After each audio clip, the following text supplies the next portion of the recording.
ಅಲ್ಲಿ ಏಲಿಯನ್ಸ್ಗಳಿವೆ, ಅದೊಂದು ದೆವ್ವ ಪಿಶಾಚಿ ಅಂತೆಲ್ಲ ಮನುಷ್ಯರಿಂದ ಅಪಖ್ಯಾತಿಗೆ ಒಳಗಾಗಿರುವ ಬರ್ಮುಡಾ ಟ್ರಯಾಂಗಲ್ ಅಥವಾ ಕನ್ನಡದಲ್ಲಿ ಬರ್ಮುಡಾ ಟ್ರಯಾಂಗಲ್ ಅಂತಾನೂ ಕರೀತಾರೆ. ಇದರ ರಹಸ್ಯವನ್ನ ವಿಜ್ಞಾನಿಗಳು ಭೇದಿಸಿದ್ದಾರೆ.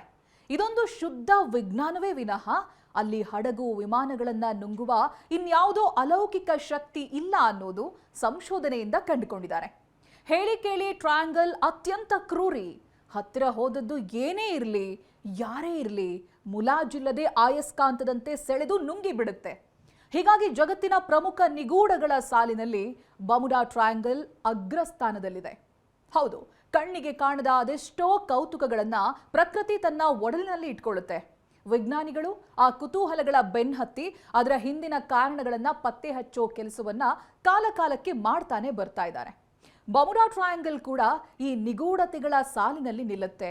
ಉತ್ತರ ಅಟ್ಲಾಂಟಿಕ್ ಮಹಾಸಾಗರದ ಪಶ್ಚಿಮ ಭಾಗದಲ್ಲಿರುವ ಈ ಪ್ರದೇಶದೊಂದಿಗೆ ಇತಿಹಾಸದಲ್ಲಿ ಕೆಲವು ಕಾಲ್ಪನಿಕ ಕಥೆಗಳು ತಳುಕು ಹಾಕೊಂಡಿವೆ. ಅದಕ್ಕಾಗಿ ಇದನ್ನ ಡೆವಿಲ್ಸ್ ಟ್ರಯಾಂಗಲ್ ಅಂತಾನೂ ಕರೀತಾರೆ. ಯೋಚಿಸಿ, ಬೃಹತ್ ವಿಮಾನ, ಹಡಗಿನಲ್ಲಿ ಕುಟುಂಬಗಳು ಸಂತೋಷದಿಂದ ಸಂಚಾರ ಮಾಡ್ತಾ ಇರ್ತವೆ.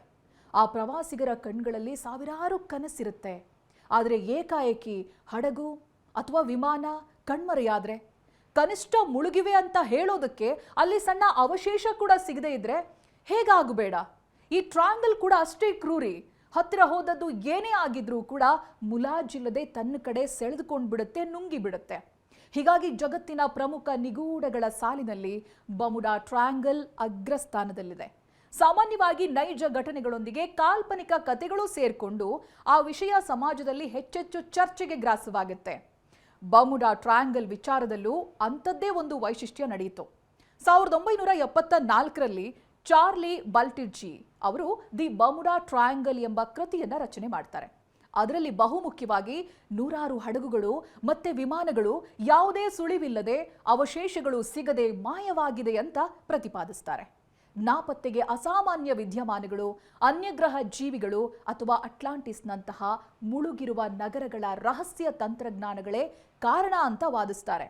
ಆದರೆ ಈ ಅಂಶಗಳನ್ನ ವಿಜ್ಞಾನಿಗಳು ಮತ್ತೆ ಸಂಶೋಧಕರು ತಳ್ಳಿ ಹಾಕಿದ್ದಾರೆ. ಈ ಪ್ರದೇಶದಲ್ಲಿ ಯಾವುದೇ ಅಲೌಕಿಕ ಶಕ್ತಿಗಳಿಲ್ಲ. ಹೆಚ್ಚಿನ ದುರಂತಗಳಿಗೆ ಕೆಟ್ಟ ಹವಾಮಾನ, ಪ್ರಬಲ ಸಮುದ್ರ ಪ್ರವಾಹ, ಗಲ್ಫ್ ಸ್ಟ್ರೀಮ್ ಮತ್ತೆ ಮಾನವ ತಪ್ಪುಗಳೇ ಕಾರಣ ಅನ್ನೋದನ್ನ ಪ್ರತಿಪಾದಿಸ್ತಾರೆ. ಯುಎಸ್ ಕೋಸ್ಟ್ ಗಾರ್ಡ್ ಮತ್ತೆ ನೋವಾದ ವರದಿ ಪ್ರಕಾರ ಬರ್ಮುಡಾ ಟ್ರಯಾಂಗಲ್ನಲ್ಲಿ ಕಳೆದು ಹೋಗುವ ಹಡಗು ವಿಮಾನಗಳ ಪ್ರಮಾಣ ಸಾಗರದ ಇತರೆ ಸಾಮಾನ್ಯ ಪ್ರದೇಶಗಳಷ್ಟೇ ಇದೆ. ಉತ್ತರ ಅಟ್ಲಾಂಟಿಕ್ ಸಮುದ್ರದ ಪಶ್ಚಿಮ ಭಾಗದಲ್ಲಿರುವ ಬರ್ಮುಡಾ, ಪೋರ್ಟ್ರಿಕೋ ಮತ್ತೆ ಫ್ಲೋರಿಡಾ ತುದಿಗಳನ್ನೊಳಗೊಂಡ ಸಮುದ್ರ ವ್ಯಾಪ್ತಿಯನ್ನ ನಾವು ಬರ್ಮುಡಾ ಟ್ರಯಾಂಗಲ್ ಅಂತ ಗುರುತಿಸ್ತೀವಿ. ಈ ಪ್ರದೇಶ ಪತ್ತೆಯಾಗಿರೋದ್ರ ಇತಿಹಾಸ ಇಣುಕಿ ನೋಡಿದ್ರೆ ಅದು ನಮ್ಮನ್ನ ಕರ್ಕೊಂಡು ಹೋಗೋದು ಪ್ರಸಿದ್ಧ ನಾವಿಕ ಕ್ರಿಸ್ಟೋಫರ್ ಕೊಲಂಬಸ್ ಕಾಲಕ್ಕೆ. ಅವರು 1492ರಲ್ಲಿ ಈ ಪ್ರದೇಶದ ಮೂಲಕ ಹಾದು ಹೋಗುವಾಗ ಹಡಗಿನ ದಿಕ್ಸೂಚಿ ವಿಚಿತ್ರವಾಗಿ ವರ್ತಿಸಿತ್ತು. ಆಕಾಶದಲ್ಲಿ ಬೆಂಕಿ ಉಂಡೆಯೊಂದು ಸಮುದ್ರಕ್ಕೆ ಬಿದ್ದಂತೆ ಭಾಸವಾಗುತ್ತೆ. ಈ ಸಂಗತಿಯನ್ನ ಕೊಲಂಬಸ್ ತಮ್ಮ ದಿನಚರಿ ಪುಸ್ತಕದಲ್ಲಿ ದಾಖಲಿಸ್ತಾರೆ. ಈಗ ಅಮೆರಿಕದ ಕಾರ್ನೆಗಿ ಸೈನ್ಸ್ ಸಂಸ್ಥೆ ಮತ್ತೆ ಯೆಲ್ ವಿಶ್ವವಿದ್ಯಾಲಯದ ವಿದ್ಯಾರ್ಥಿಗಳು ಭೂಕಂಪನದ ತರಂಗಗಳನ್ನ ಬಳಸಿ ಸಮುದ್ರದ ಆಳವನ್ನ ಸ್ಕ್ಯಾನ್ ಮಾಡಿ ವರದಿಯೊಂದನ್ನು ನೀಡಿದ್ದಾರೆ. ಅದರಂತೆ ಬರ್ಮುಡಾ ಟ್ರಯಾಂಗಲ್ ಭಾಗದಲ್ಲಿ 20 ಕಿಲೋಮೀಟರ್ ದಪ್ಪದ ಬೃಹತ್ ಬಂಡೆ ಪತ್ತೆಯಾಗಿದೆ. ಈ ಕಲ್ಲಿನ ಪದರ ಕಡಿಮೆ ಸಾಂದ್ರತೆಯನ್ನ ಹೊಂದಿದ್ದು ವಿಶೇಷವಾಗಿದೆ. ಸಾಮಾನ್ಯವಾಗಿ ಜ್ವಾಲಾಮುಖಿ ಚಟುವಟಿಕೆ ಸ್ಥಗಿತಗೊಂಡ ಬಳಿಕ ಅತಿಯಾದ ಭಾರದಿಂದಾಗಿ ಜ್ವಾಲಾಮುಖಿ ದ್ವೀಪಗಳು ನೀರಿನಲ್ಲಿ ಮುಳುಗುತ್ತವೆ. ಇದು ನೈಸರ್ಗಿಕ ಕ್ರಿಯೆ ಕೂಡ ಆಗಿದೆ. ಆದರೆ 4 ಕೋಟಿ ವರ್ಷಗಳ ಹಿಂದೆ ಜ್ವಾಲಾಮುಖಿ ಚಟುವಟಿಕೆ ನಿಂತರೂ ಬರ್ಮುಡಾ ದ್ವೀಪ ಮಾತ್ರ ಸಮುದ್ರ ಮಟ್ಟಕ್ಕಿಂತ ಸುಮಾರು 1600 ಅಡಿ ಎತ್ತರದಲ್ಲಿ ಗಟ್ಟಿಯಾಗಿ ನಿಂತಿದೆ. ಇದಕ್ಕೆ ಕಾರಣ ಅದರ ಅಡಿಯಲ್ಲಿ ಪತ್ತೆಯಾಗಿರುವ 20 ಕಿಲೋಮೀಟರ್ ದಪ್ಪದ ಬಂಡೆ. ಈ ದ್ವೀಪವು ಮುಳುಗದಂತೆ ನೀರಿನ ಒಳಗೆ ತೆಪ್ಪದ ರೀತಿಯಲ್ಲಿ ಇದು ಕೆಲಸ ಮಾಡ್ತಾ ಇದೆ ಅನ್ನೋದು ವಾದ. ಈ ಬರ್ಮುಡಾ ಬಗ್ಗೆ ಜಗತ್ತಿಗೆ ಭಯ ಯಾಕೆ? ಈ ಬರ್ಮುಡಾ ಏನನ್ನೆಲ್ಲ ನುಂಗಿದೆ? ಅದರ ಹಿಸ್ಟ್ರಿ ನೋಡೋಣ. 1800ರಲ್ಲಿ ಯುಎಸ್ ನೌಕಾಪಡೆಯ ಸ್ಕೂನರ್ ಹಡಗನ್ನ ಬರ್ಮುಡಾ ನುಂಗಿ ಹಾಕುತ್ತೆ. ಅದರಲ್ಲಿ 91 ಜನ ಪ್ರಯಾಣ ಮಾಡ್ತಾ ಇದ್ರು. ಇನ್ನು 1814ರಲ್ಲಿ ಯುಎಸ್ ನೌಕಾಪಡೆಯ ಯುದ್ಧ ನೌಕೆ USS ವಾಸ್ಪ್ ಬಲಿಯಾಗುತ್ತೆ. ಅದರಲ್ಲಿ 141 ಜನ ಇರ್ತಾರೆ. ಇನ್ನು 1872ರಲ್ಲಿ MS ಮೇರಿ ಸೆಲೆಸ್ಟ್ ಹಡಗು ಸಂಪೂರ್ಣವಾಗಿ ಮುಳುಗೋದಿಲ್ಲ, ಆದರೆ ಅದರಲ್ಲಿದ್ದಂಥ ಜನ ಕಣ್ಮರೆಯಾಗಿದ್ರು. ಇನ್ನು 1918ರಲ್ಲಿ ಸಿಬ್ಬಂದಿ ಮತ್ತೆ ಮ್ಯಾಂಗನೀಸ್ ತುಂಬಿದ್ದಂತಹ ಯುಎಸ್ ನೌಕಾಪಡೆಯ ಹಡಗು ಒಂದೇ ಒಂದು ಕುರುಹು ಇಲ್ಲದೇನೆ ಕಣ್ಮರೆಯಾಗ್ಬಿಡುತ್ತೆ. ಇದು ಯುಎಸ್ ನೌಕಾ ಇತಿಹಾಸದಲ್ಲೇ ಅತಿದೊಡ್ಡ ಜೀವಹಾನಿಯಾಗಿತ್ತು. 1941 ಯುಎಸ್ಎಸ್ ಸೈಕ್ಲೋಪ್ಸ್ ಸಹೋದರಿ ಹಡಗುಗಳಾದ ಯುಎಸ್ಎಸ್ ಪ್ರೋಟಿಯಸ್ ಮತ್ತೆ ಯುಎಸ್ಎಸ್ ನೆರಿಯಸ್ 2 ಡಜನ್ ಗಟ್ಟಲೆ ಸಿಬ್ಬಂದಿಯೊಂದಿಗೆ ನಾಪತ್ತೆಯಾಗುತ್ತೆ.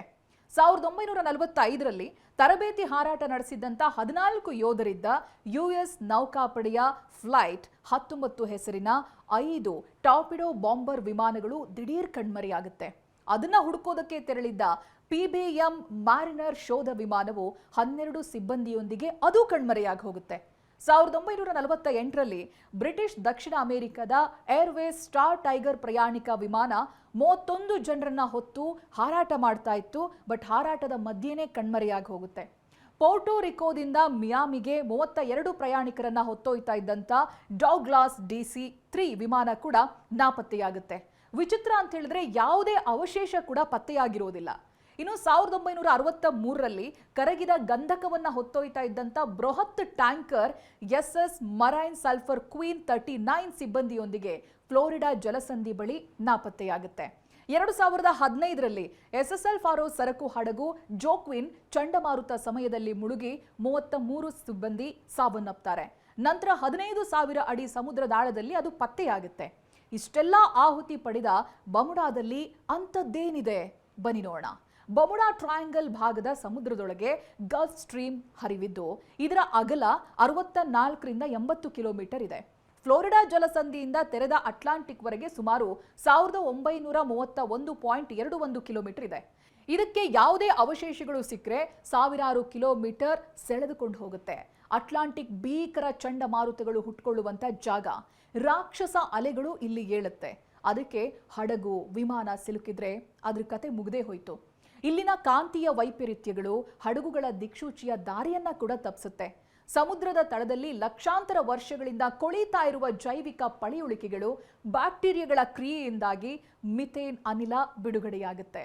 ಸಮುದ್ರದೊಳಗೆ ಭೂಕಂಪನ ಅಥವಾ ಭೂ ಕುಸಿತಗಳು ಸಂಭವಿಸಿದಾಗ ಘನರೂಪ ಒಡೆದು ಬುಗ್ಗೆಗಳು ಮೇಲಕ್ಕೆ ಬರೋದ್ರಿಂದ ಸಮುದ್ರದ ನೀರಿನ ಸಾಂದ್ರತೆ ಕ್ಷೀಣಿಸುತ್ತೆ. ಹಡಗುಗಳು ತೇಲೋದಕ್ಕೆ ಸಾಧ್ಯವಾಗದೆ ಮುಳುಗೋದಕ್ಕೆ ಶುರುವಾಗುತ್ತೆ. ಬಮುಡಾ ತ್ರಿಕೋನದ ಮೂಲಕ ನಿತ್ಯ ಸಾವಿರಾರು ವಾಣಿಜ್ಯ ಹಡಗು, ಕ್ರೂಸ್ಗಳು, ಮಿಲಿಟರಿ ಹಡಗು, ಖಾಸಗಿ ದೋಣಿಗಳು ಹಾದು ಹೋಗುತ್ತೆ. ಅತ್ಯಧಿಕ ಸಂಚಾರ ದಟ್ಟಣೆಯಿಂದಾಗಿನೂ ಕೂಡ ಸಮಸ್ಯೆಯಾಗುತ್ತೆ. ಬಮುಡಾ ಟ್ರಯಾಂಗಲ್ನಂತಹ ಅಪಾಯಕಾರಿ ಸ್ಥಳಗಳು ನಮ್ಮ ದೇಶದಲ್ಲೂ ಕೂಡ ಇವೆ. ಇಲ್ಲಿಯೂ ನಿಗೂಢವಾದ ವಾಯು ವಿಮಾನಗಳು ಕಣ್ಮರೆಯಾಗಿವೆ. ಹಿಮಾಚಲ ಪ್ರದೇಶದಲ್ಲಿರುವ ಪಾರ್ವತಿ ಕಣಿವೆಯಲ್ಲಿ ಕಳೆದ 3 ದಶಕಗಳಲ್ಲಿ ಡಜನ್ ಗಟ್ಟಲೆ ಚಾರಣಿಗರು ಕಣ್ಮರೆಯಾಗಿದ್ದಾರೆ. ಭಾರತ ಮಯನ್ಮಾರ್ ಗಡಿಯಲ್ಲಿ ಲೇಕ್ ಆಫ್ ನೋ ರಿಟರ್ನ್ ಎಂಬ ಸರೋವರ ಇದೆ. ಇದು ಸಹ ಅನೇಕ ವಿಮಾನಗಳನ್ನ ನಿಗೂಢವಾಗಿ ನುಂಗಿದೆ.